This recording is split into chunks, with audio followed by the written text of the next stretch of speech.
James and the Giant Peach, Chapter 26. The centipede, who had begun dancing wildly around the deck during his song, had suddenly gone too close to the downward curving edge of the peach, and for 3 awful seconds he had stood teetering on the brink, swinging his legs frantically in circles in an effort to stop himself from falling over backwards and into space.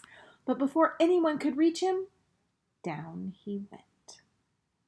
He gave a shriek of terror as he fell, and the others, rushing to the side and peering over, saw his poor long body tumbling over and over through the air, getting smaller and smaller until it was out of sight.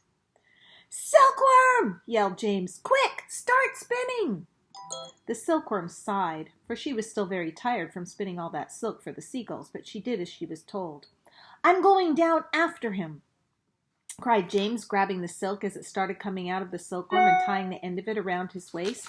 "The rest of you, hold on to Silkworm so I don't pull her over with me.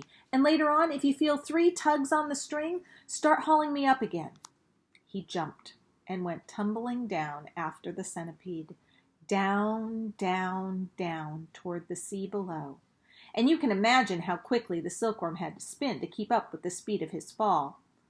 "We'll never see either of them again," cried the ladybug. Oh dear, just when we were all so happy too." Miss Spider, the glowworm, and the ladybug all began to cry. So did the earthworm.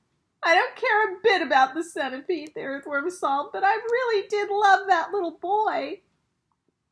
Very softly, the old green grasshopper started to play the funeral march on his violin, and by the time he had finished, everyone, including himself, was in a flood of tears. Suddenly, there came 3 sharp tugs on the rope. "Pull!" shouted the old green grasshopper. "Everyone get behind me and pull!" There was about a mile of string to be hauled in, but they all worked like mad, and in the end, over the side of the peach, there appeared a dripping wet James, with a dripping wet centipede clinging to him tightly with all 42 of his legs. "He saved me," gasped the centipede. "He swam around in the middle of the Atlantic Ocean until he found me."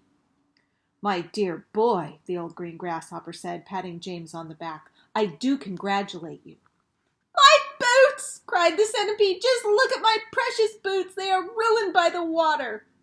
"Be quiet," said the earthworm. "You're lucky to be alive." "Are we still going up and up?" asked James. "We certainly are," answered the old green grasshopper, "and it's beginning to get dark. I know, it'll soon be night."